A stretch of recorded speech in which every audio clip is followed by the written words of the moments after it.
Employee చేసుకుంటే ఇక regular ఉద్యోగస్తులు కానీ ఉన్న కాంట్రాక్ట్ బేస్లో ఉన్న ఉద్యోగస్తులకు కానీ ఏ మాత్రం భరోసా లేకుండా పోతుంది.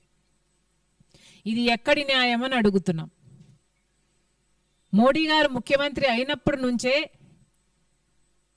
వైజాగ్ స్టీల్కు ఈ శాపం. కాంగ్రెస్ పార్టీ అధికారంలో ఉన్నంత వరకు 2014 వరకు బ్రహ్మాండంగా నడిచింది విశాఖపట్నం స్టీలు.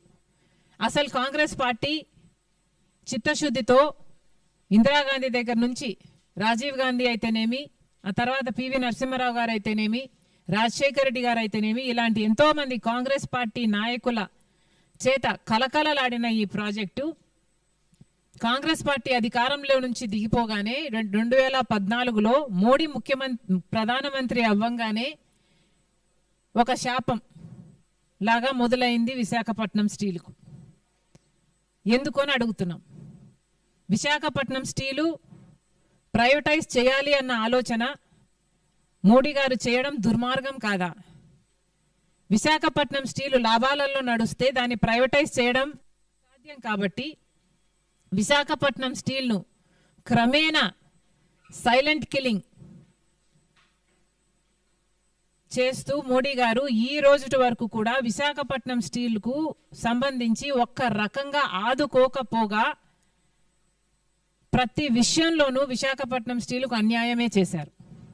అసలు రాజశేఖర రెడ్డి గారు ఉన్నప్పుడు ఒకప్పుడు విశాఖపట్నం స్టీలుకు లోటు కలిగితే 2000 కోట్లు రాజశేఖర రెడ్డి గారు దానికి సహాయం చేయడమే కాకుండా, కాంగ్రెస్ పార్టీ దానికి సహాయం చేయడమే కాకుండా 4000 మందికి ఉద్యోగాలను కూడా కల్పించారు. ఈ రోజు వరకు కూడా భూములు ఇచ్చిన వాళ్ళు 7500 మంది ఆ కుటుంబాలు ఉద్యోగాలు కావాలి అని మాకు ఇంకా ఆ రోజు ఇచ్చిన మాట ఈ రోజు వరకు కూడా నెరవేరలేదు అని ఈ రోజుకు కూడా వాపోతుంటే వాళ్ళకు ఉద్యోగాలు ఇవ్వాల్సింది పోనిచ్చి, వాళ్ళకు భరోసా కలిగించాల్సింది పోనిచ్చి, ఉన్న వాళ్ళకు కూడా భద్రత లేకుండా ఈరోజు చేస్తున్నారు మోడీ గారు నాయకులు అందరూ కలిపి. ఇది ఎక్కడి న్యాయం అని అడుగుతున్నాం. ఆపరేషన్ సైలెంట్ కిల్లింగ్ ఇదే ఈ ఆపరేషన్కి పేరు. ఆ రీతిలోనే మోడీ గారు ప్రధానమంత్రి అయినప్పటి నుంచి విశాఖపట్నం స్టీల్ భూముల మీద కన్ను పడింది కాబట్టి దీన్ని ప్రైవేటైజ్ ఎలాగైనా చేయాలి కాబట్టి అసలు ఈ ప్రాజెక్టే మంచిది కాదు అని తేల్చేస్తే దీన్ని ప్రైవేటైజ్ చేయడం చాలా సులువవుతుంది అనుకొని రాజశేఖర రెడ్డి గారు ఉన్నప్పుడు క్యాప్టివ్ మైన్స్ దీనికి కలిగించాలి అని ట్రైపార్టీ అగ్రిమెంట్ చేసుకోపోతే ఆయన చనిపోయాక అది అటకెక్కింది.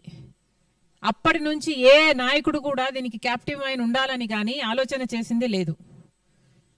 మోడీ గారు ప్రధానమంత్రి అయ్యారు, దీనికి క్యాప్టివ్ మైన్ ఇవ్వాల్సింది పోనిచ్చి లేదా సెయిల్లో విలీనం చేయాల్సింది పోనిచ్చి క్రమేణా ప్రతి విషయంలోనూ రా మెటీరియల్ దగ్గర నుంచి తీసుకుంటే ప్రతి విషయంలోనూ దీన్ని హ్యాండిక్యాప్ చేసే ప్రయత్నం చేశారు.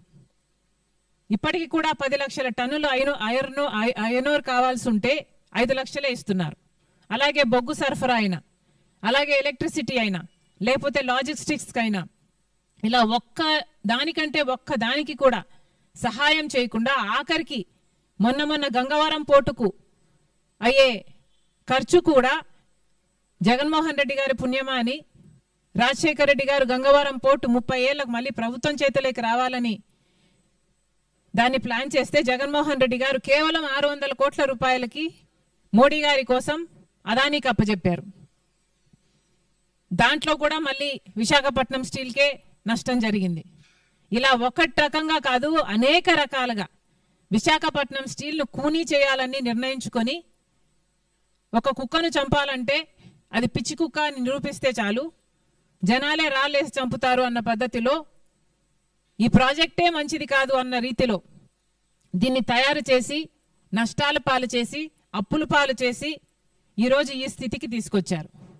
ఇప్పుడేమో ఉన్న ఉద్యోగస్తులు కూడా ఉన్న భరోసా కూడా లేకుండా ఇప్పటికే అక్కడ ఉన్న ఉద్యోగస్తులకి డ్యూటీకి వెళ్తే గేటు దగ్గర ఆ రోజు వాళ్ళ పేరు ఉంటుందో ఉండదో, ఉద్యోగం ఊడిపోయిందో తెలియక బిక్కు అనుకుంటూ ప్రతిరోజు ఉద్యోగానికి వెళ్తున్నామమ్మా అని చెప్తున్నారు. ఇప్పుడు ఉన్న వాళ్ళకు కూడా భరోసా లేకుండా ఇప్పుడు కొత్తగా మళ్ళీ అక్కడ యూనియన్ సంఘాలు చెప్తున్న దాని ప్రకారం అయితే 44 పనులకు కొత్తగా ఎక్స్ప్రెషన్ ఆఫ్ ఇంట్రెస్ట్ని ఇన్వైట్ చేశారు. ఇది అన్యాయం కాదా అని అడుగుతున్నాం. ఇదే పద్ధతిలో హిందుస్థాన్ జింక్, విశాఖపట్నం స్టీల్ పక్కన హిందుస్థాన్ జింక్ ఉండేది. దాంట్లో 8,000 మంది పనిచేసేవాళ్ళు.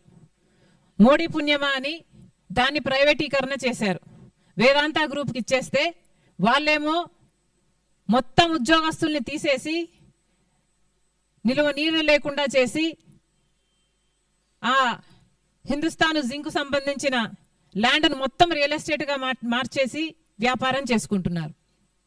అదే చేయాలని చూస్తున్నారు విశాఖపట్నం స్టీలుకు కూడా. 2 డీళ్లకు పెద్ద తేడా లేదు.